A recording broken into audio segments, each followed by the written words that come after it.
Welcome to Faith Over Breakfast. My name is Eric Siepen. I am one of the hosts of Faith Over Breakfast along with Andy Littleton. Both of us are taking some extended sabbatical this summer, so the following podcasts are the highlights or lowlights of Faith Over Breakfast. We're hoping to bring forward some of our many episodes that you might have forgotten about and would enjoy or have never heard. So, over the next 2 months, I encourage you to explore and find out all about Faith Over Breakfast by listening to our summer series replay of the best and worst of Faith Over Breakfast.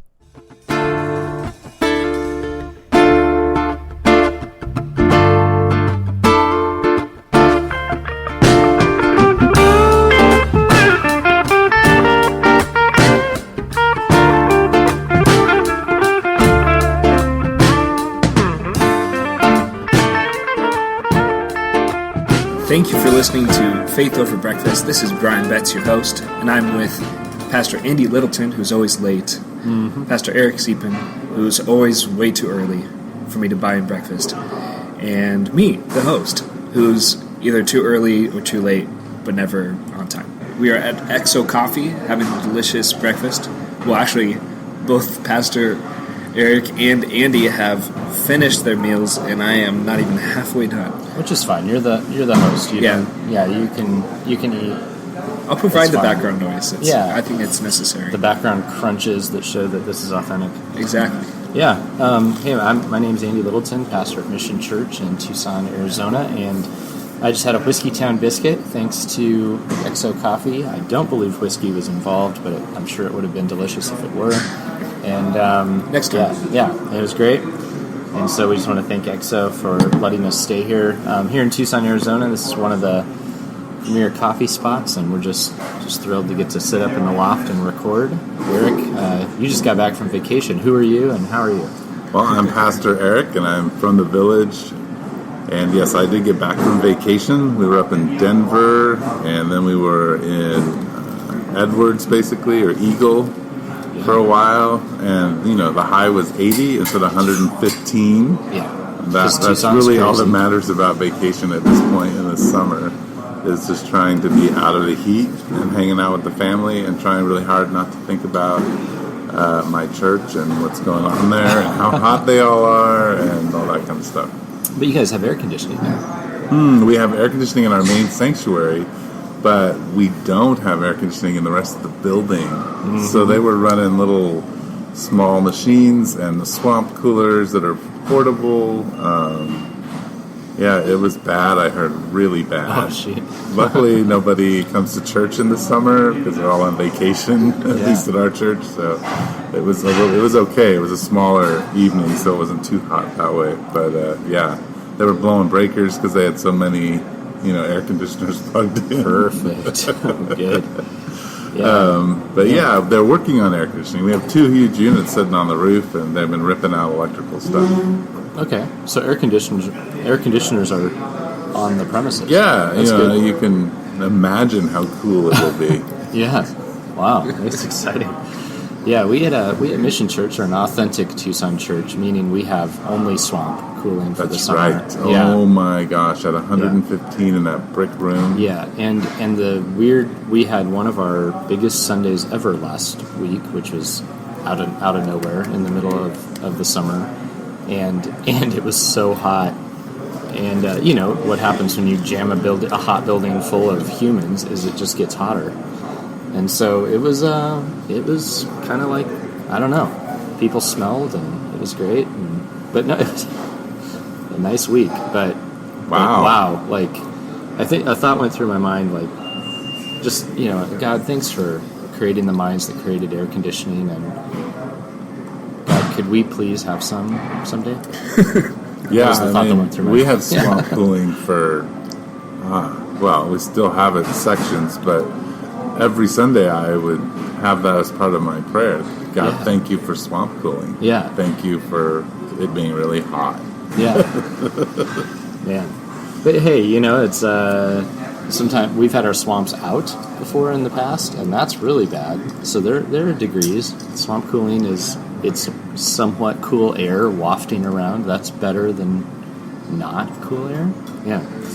But these are all reasons people could leave our churches, right? Which amazingly, incredibly, leads into the very topic we were going to discuss today. Brian, you were wondering how to transition. I just did it for you. Oh, thank you so much. I appreciate it. So I have one job, and you did it for me. I appreciate it. I'll just go ahead and leave now. But everybody's leaving. There's a theme here. Do you notice a theme? Yeah. Pastor Eric, you actually were reading an article about that, too. Do you want to tell us about that? Yeah, sure. I was reading an article from Brian McLaren, who, is a little controversial of a person if you know who he is.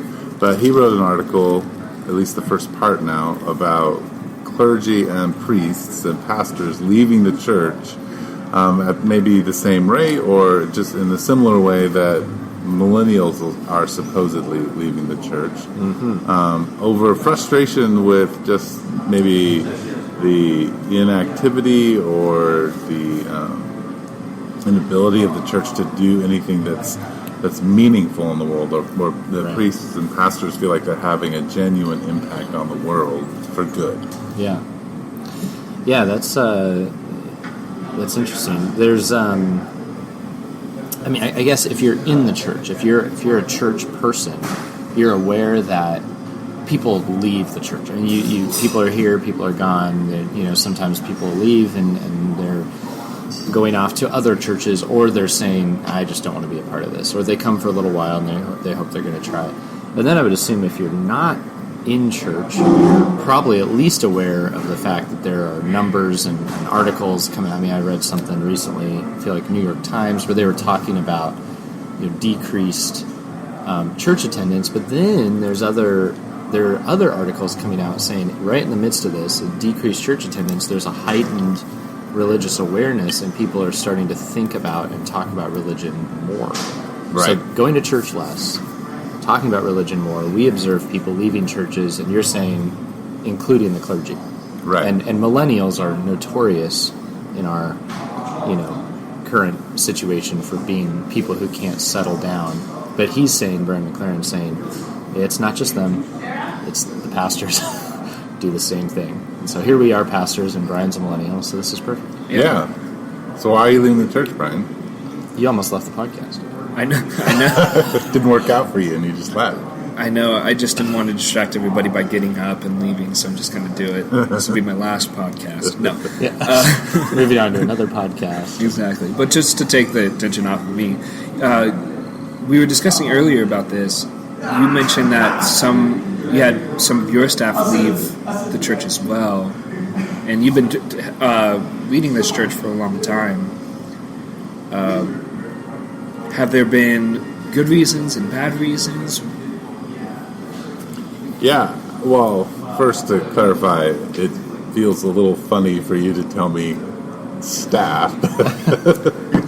we're a tiny little church. But That is true. Yeah. For a period of time, we had some interns and a pastor who actually raised his own money.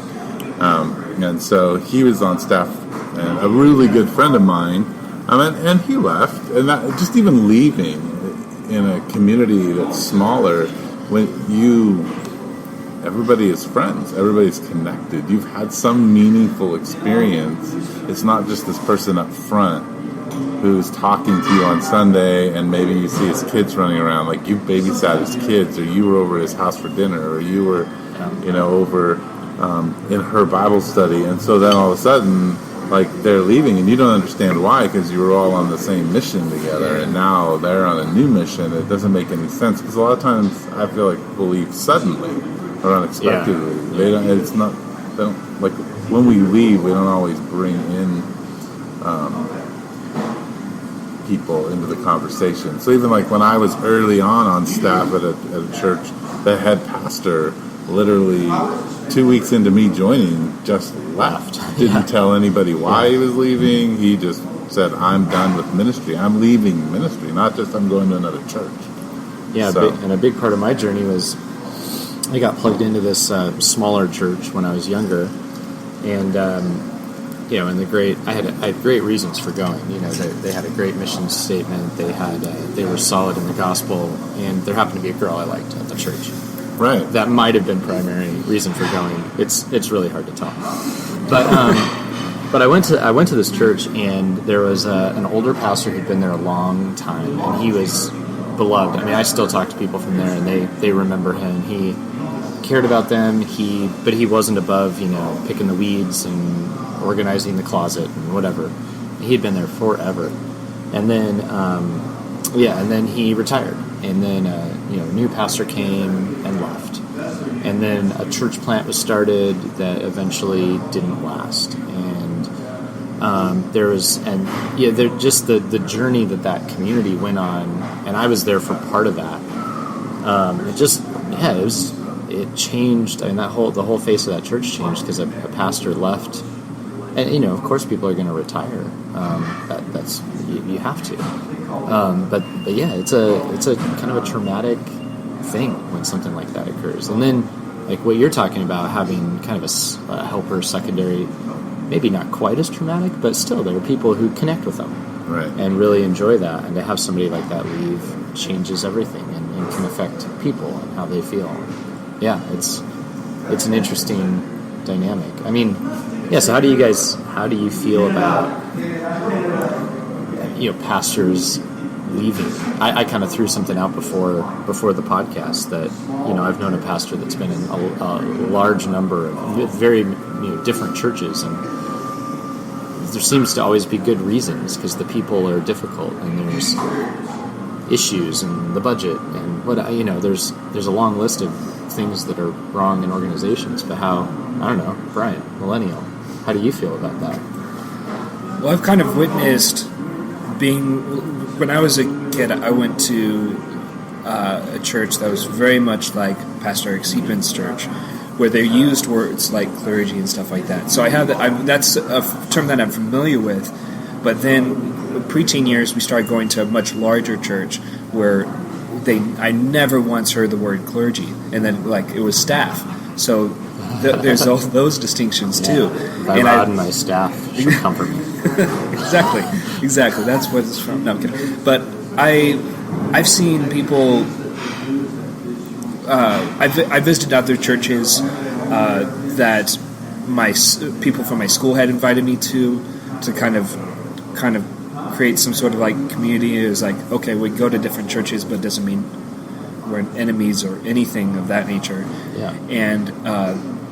And it was a great church, but there was this one pastor who said that this isn't your grandpa's church. Right. It was one of those things where maybe dynamics like that and people like that push away people who have been doing ministry a long time. And some things might be traditional, some things might be outdated, but still have value. They don't have the value that they used to. We might have talked about this recently, where there are programs that still mean a lot to people, and they were severely impacted from these ministries. But now, the way that the culture is, it's not having the same impact that it did. Right. So we're having people who have been in ministry a long time feeling like their time has run out. There are new people coming into church that have a genuine desire to make an impact in their communities through ministry, and they're being pushed out because their voices are being heard, because they're viewed as young and you don't understand, you don't get it, you're too young. So I've seen people who are young and full of ambition and who actually have a lot of great things to say get pushed out because they're young, their voice isn't being heard. And I've seen older pastors who still have a lot of life into them, and they deserve.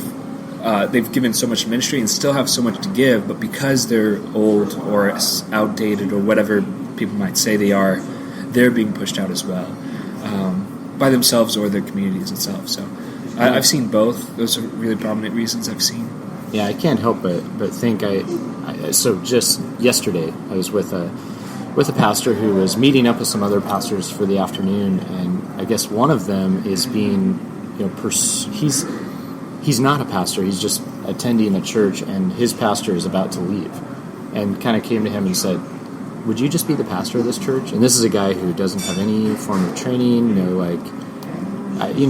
I'm not huge on all the training.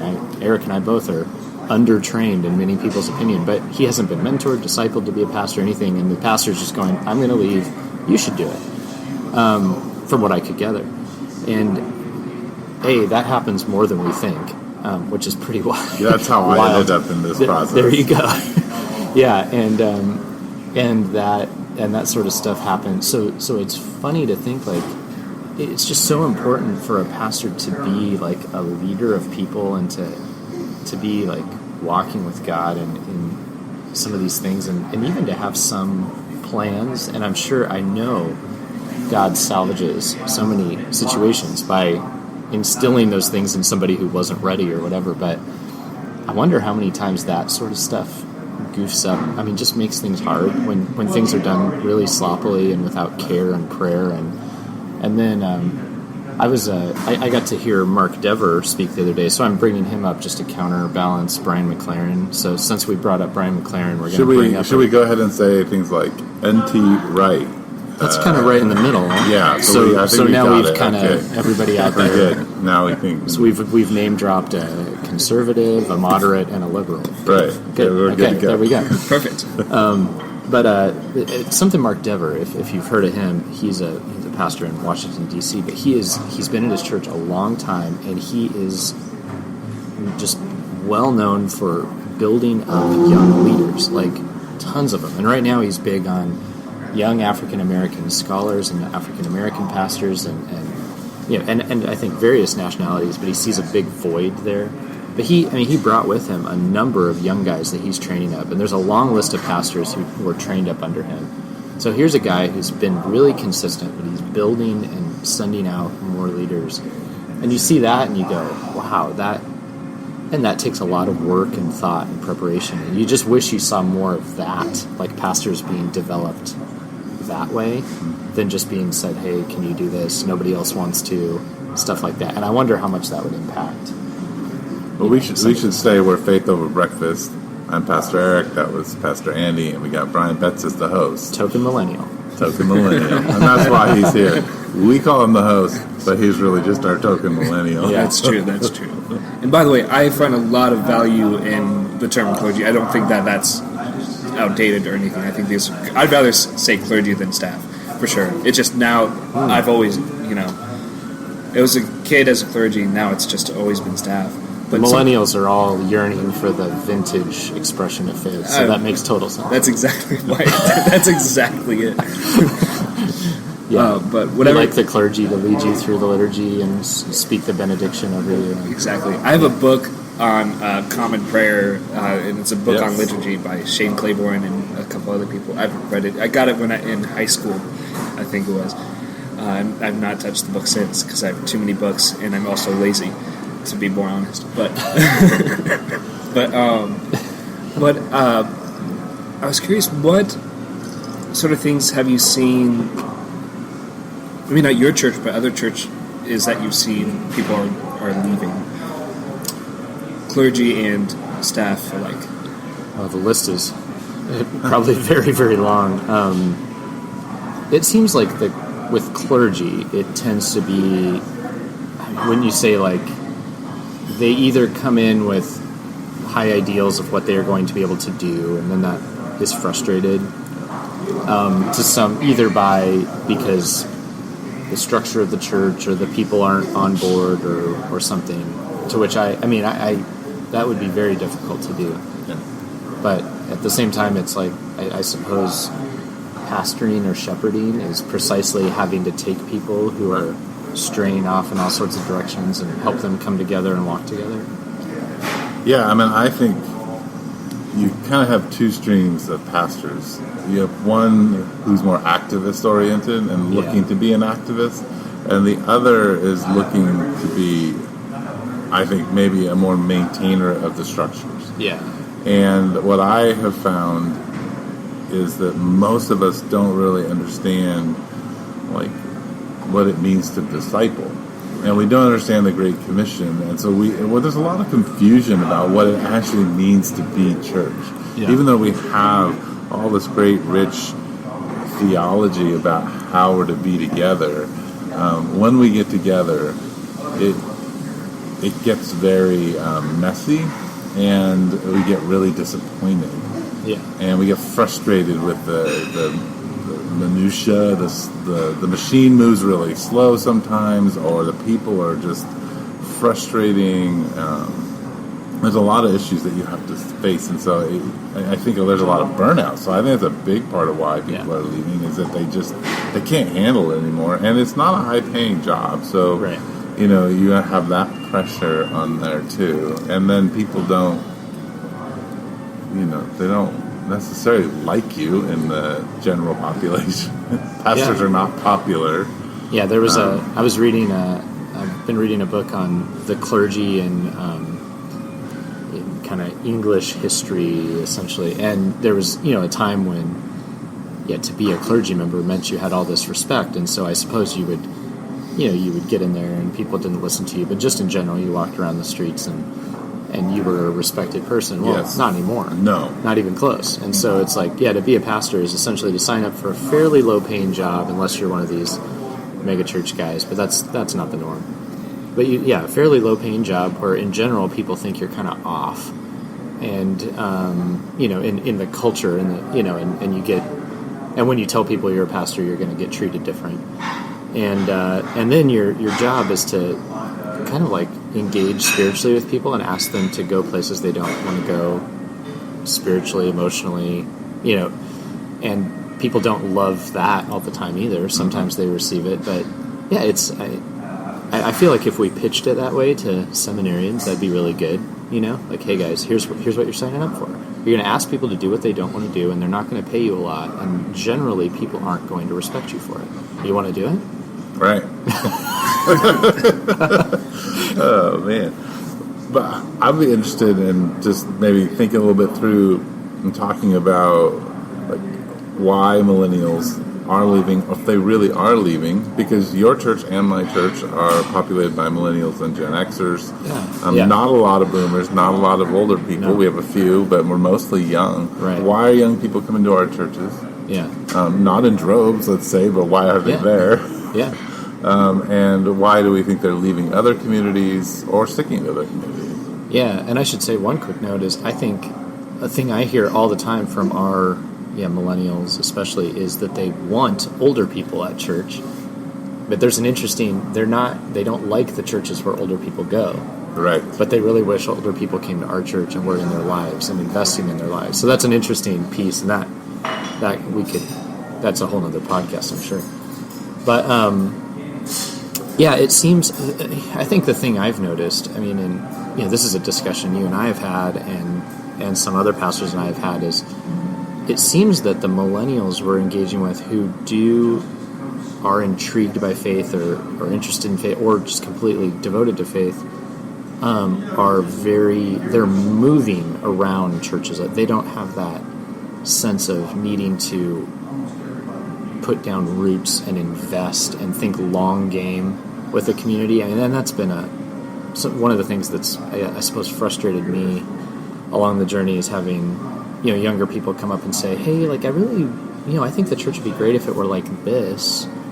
And then, 2 weeks later, they're gone. And I think, well, how churches get to be like that, like what you described, is people invested for years, investing and walking with others. And then you get this rich thing that maybe you've seen at another church or something. But I can't just show up on a Sunday and wave my magic Bible and poof, there it is. I need all of the church to help create that. So sorry, I just got really frustrated now. But that's something I've noticed is always just drifting, looking for something, or being a part of a number of things. And I'm not, I guess, sold on that being an awful thing to like maybe show up at multiple churches and bump into people at different communities. There's a beautiful thing to that too. But it seems that there should be, it would be better to have a place where you're deeply known and discipled and walked with regularly. And that, I think, is the missing piece for a lot of those folks. But what do you see? Yeah, my brain is kind of racing when you were talking about all those things. I think you're right that there is a huge transitory kind of experience for younger people, in that they have there's a fear that they're going to miss out. Yeah. That if you commit to one thing, Right. you're going to miss out on another. Yeah. I think the other thing is that anytime the relational issues come, or there are political or social political issues that they disagree with, or there's conflict, then they move away. And the other thing is, I think discipleship means you have to actually begin to be transformed. You have to take up your cross. Right. It's actually not just it's not just the clergy or the pastors who, hey, you're going to not be paid much and it's going to be a difficult road. That's actually the story for all of us. Yeah. The it's promise, going to be a difficult road. Yeah. Right, is to learn joy. Yeah. To find the joy of Christ in the midst of all of the struggle and dirtiness of the world. We didn't come to a fun world. The other thing that I was thinking about is that now I feel like I'm competing. I'm competing with Matt Chandler. I'm competing with Mark Driscoll. I'm competing, with Furyk or whatever his name is. Yeah. I'm competing with all these big people who have more than 5 hours to work on their sermon, have assistants who do all their research for them. Which is just mind-boggling to me, to write a sermon that someone else researched. Right. I mean, I remember listening to Mark Driscoll talk about how he had 3 assistants who did research for his sermons for him. Yeah. Yeah. That was mind-boggling. If somebody do my work studies for me, that'd be awesome. Oh, yeah. Yeah. Imagine how great... well, maybe. I don't know. we still deliver them, so there's that. There is the delivering part, yes. Yeah, right.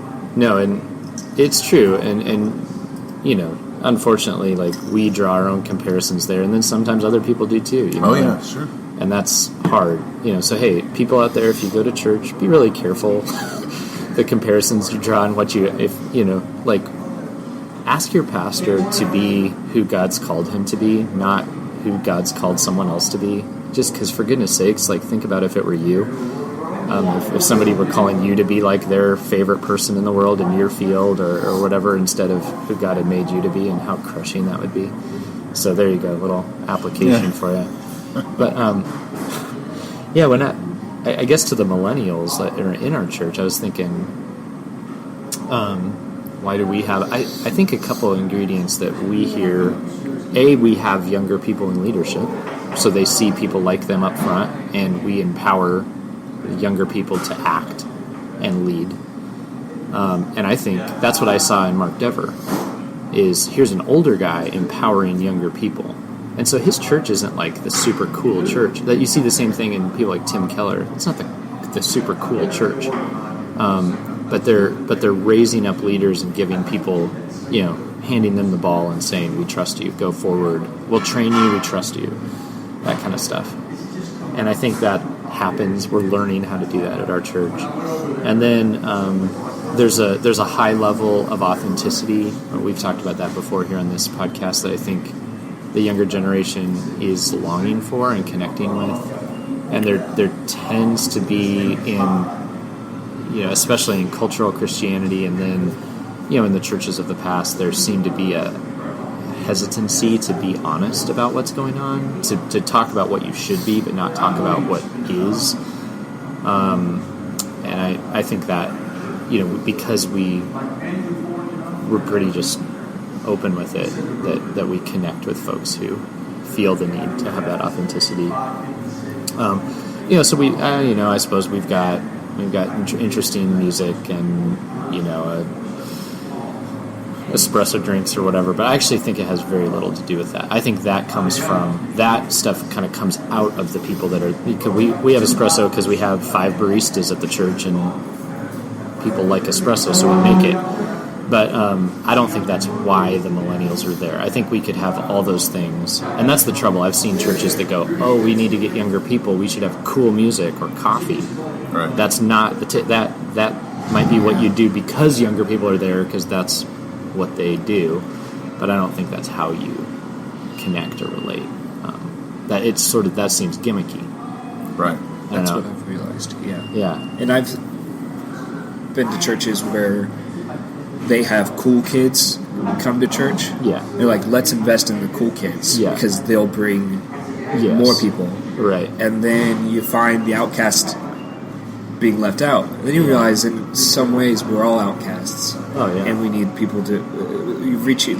I think that being cool or trying to be cool brings people in initially, but doesn't keep them there. Yeah. Because there can be a lack of authenticity there. Yeah. Because you're not really being like, hey, who are you?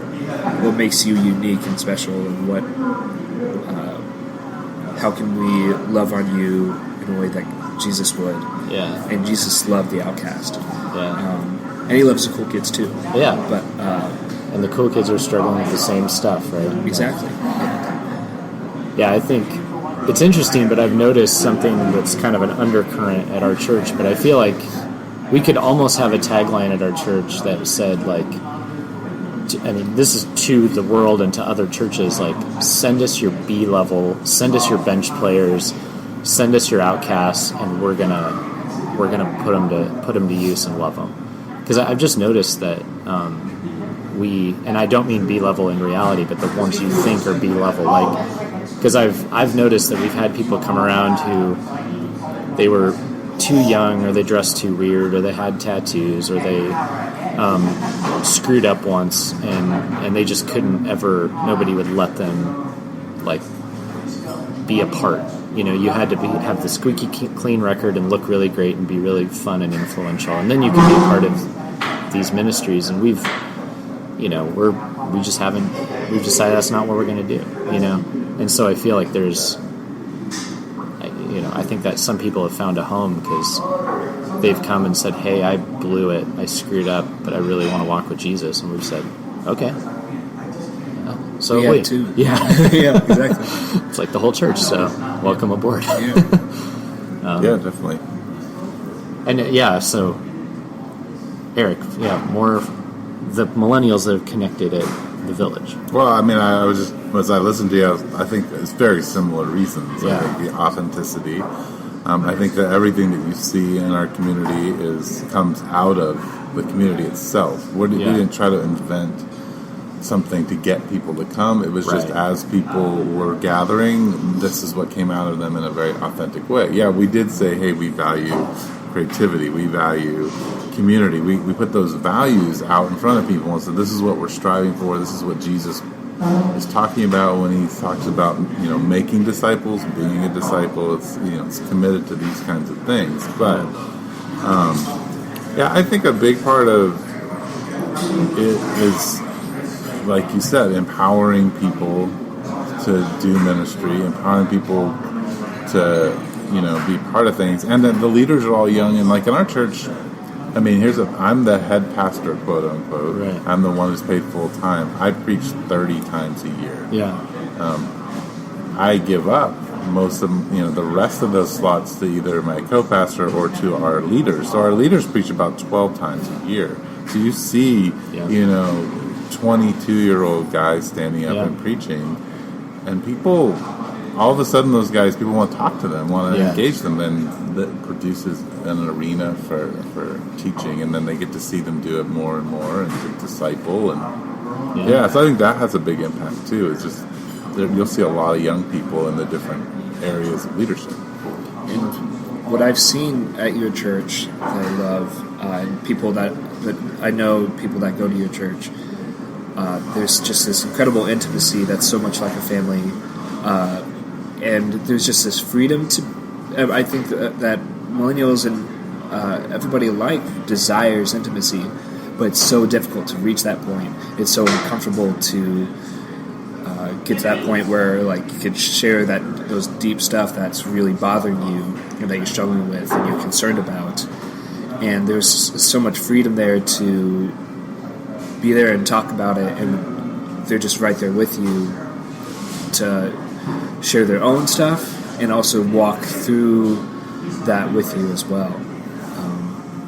And I think that's what also will help and has helped keep those millennials and just other people at the church too.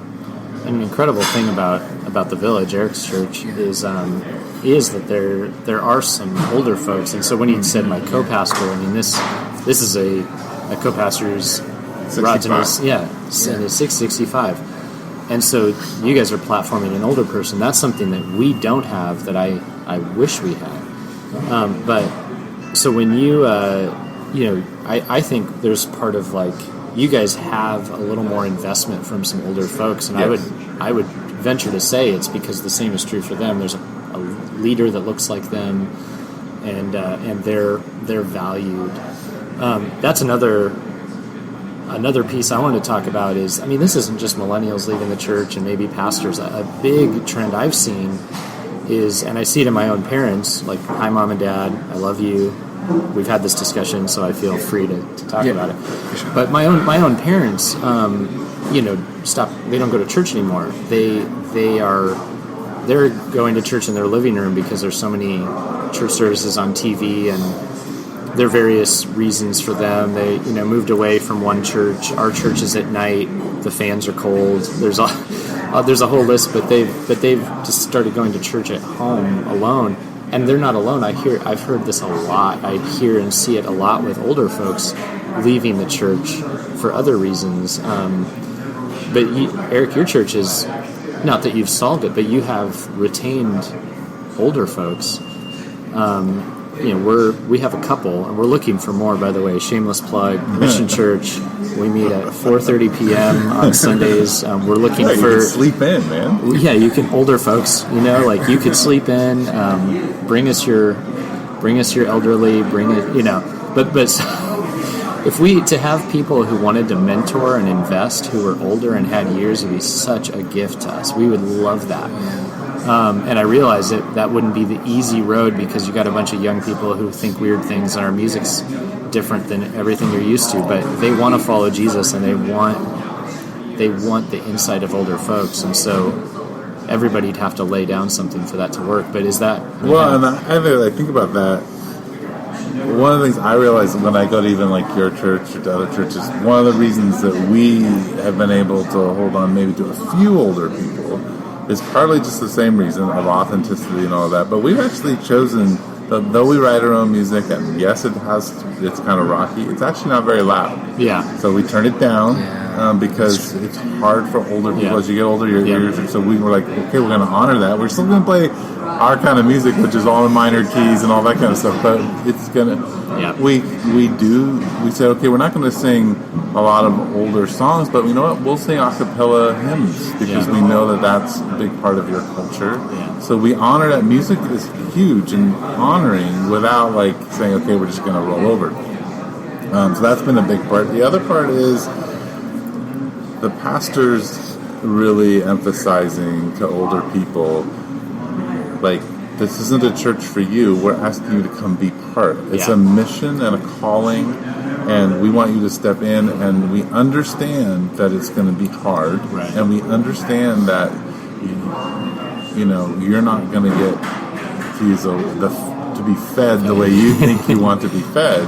You'll soon learn that word is not a good word to use, and it really doesn't apply. Right. And you will be cared for and shepherded, but as you care for and shepherd. And I think, again,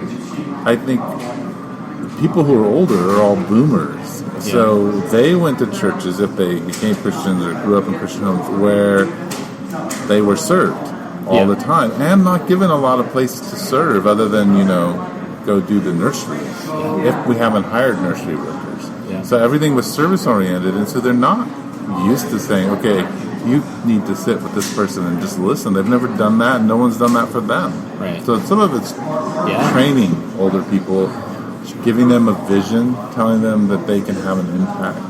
And discipling them into that. Yeah. And that's hard. I mean, I can imagine as an older person,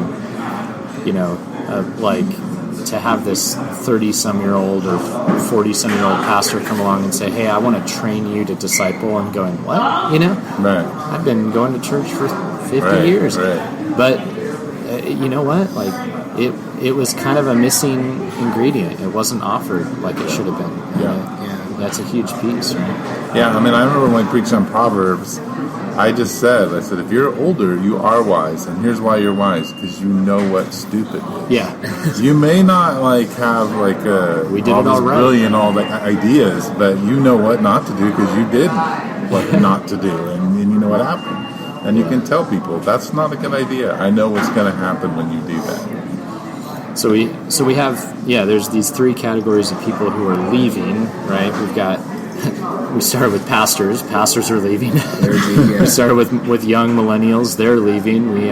Older people are leaving. I'm sure people in the middle are leaving. And so that's a thing. But then the other piece that you mentioned, maybe to conclude here, is that, and I guess I alluded to it in the articles, people are talking about religion more than ever. There's a spiritual thirst.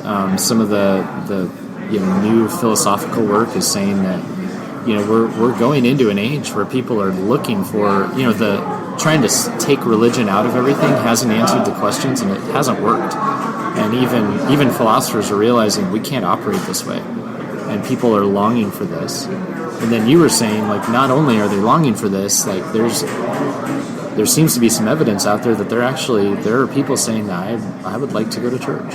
And what had you read? Or? Well, I had just heard somebody who is a quote-unquote expert on evangelism, which is a very insidey church kind of thing. Sure. Just saying that looking at the different surveys and things they've done recently with millennials is that they not only want to talk about faith, but they would go to church with you if you asked them to go to church with you. Right. But they're not going to walk in on their own, right? No. Probably not. Yeah. No. I think they need permission of some sort. Yeah. So they need to be invited. Yeah.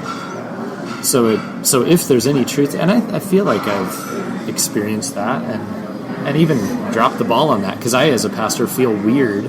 I feel weird saying, hey, do you want to come to my church? Or you hear me preach? Right. Like that. I was going to ask that earlier too. I was like, how is that different? Because if I ever pastor a church, I don't think I ever will, but to invite oh, hey, I'm talking about how you're messed up and I'm messed up, and that's okay.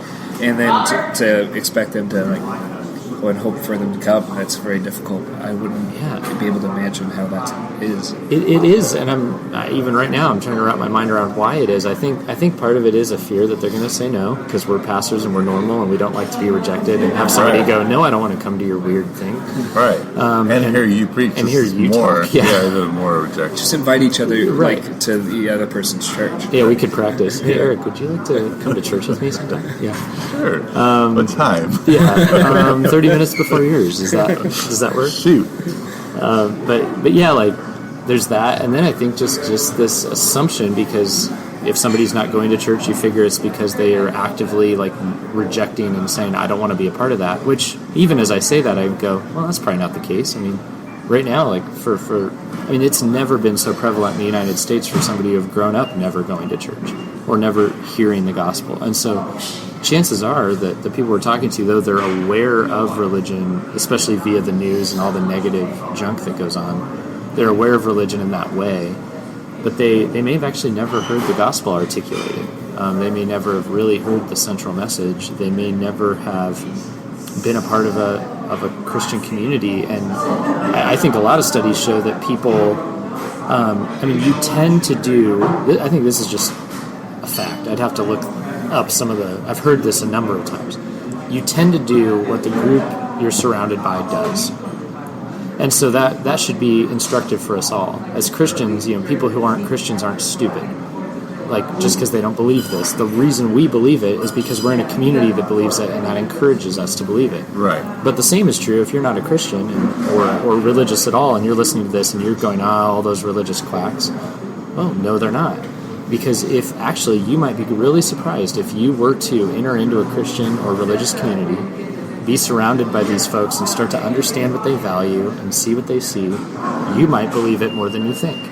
And so there's that's just a huge piece of the puzzle, and people are longing to belong. They're longing for things that ring true in their souls.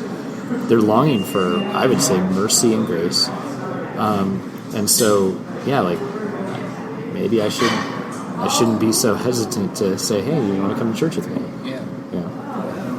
Yeah, I think that's Faith Over Breakfast with Pastor Andy Bryan and Eric Seepin. That was amazing. Nice ending sermon there. Oh, sure. Didn't even really. Oh, look at me! I'm preaching. You're good at it. What do you know? Hey, thanks, Brian. Of course. Thank you both. Did you have any closing song? No, that was my closing. A song? Did you say song? Closing no. song? 'Cause I have no. Let's close with an a cappella hymn. Actually, nobody wants that from us. Oh, sorry. No, he's good. Brian. Wait a minute. Brian. I do know how to sing, but we're not going to do that. Yeah. This is not my podcast. I'm just the host. And I'm with Pastor Andy Littleton and Pastor Eric Siepen. Thank you both for joining me over Faith and over Breakfast. And My pleasure.